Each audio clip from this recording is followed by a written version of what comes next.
Hi everyone, welcome to today's tutorial, and in this video I will be talking about the patch tool.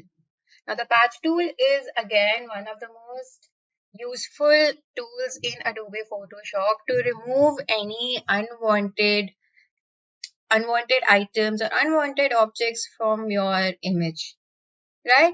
So I have this image opened up right here, which has got this rough scratch texture and it's got some engravings on them.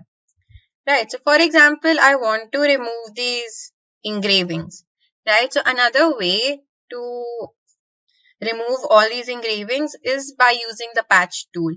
So as you can see that I have already selected the patch tool, but you can go ahead and select the patch tool from here. Right, so it has an icon of this rectangle which has lines all around the four sides, and you can see that it has the word patch tool right in front of it. Right, so you select that so you select this tool. Okay, so now what you have to do is that you have to just make a selection around this engraving like this. Okay, so after that this gets selected.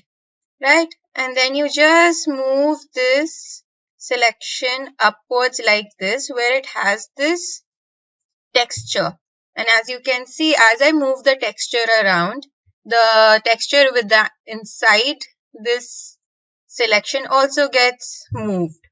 So this looks okay because I want my selection to have the same kind of texture, so I'll just let go.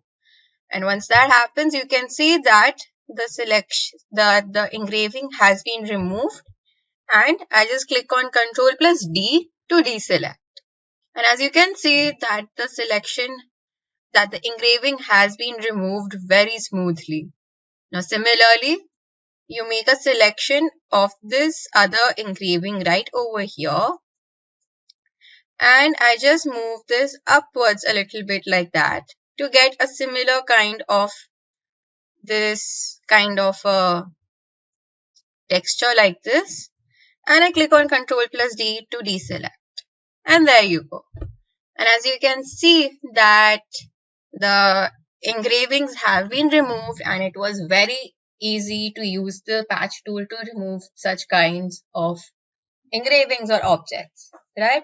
So it can be a little challenging to work with such textured background. As you can see, it's not entirely smooth, but you can still make out that something was removed, but it's not that smooth. I mean, the patch tool works best if your background color is of a solid color, right? But it does a pretty good job with the textured background as well, right? So this was the patch tool. And now that we've come to the end of our video, I hope you found this tutorial to be useful. So thank you for watching and stay tuned for more.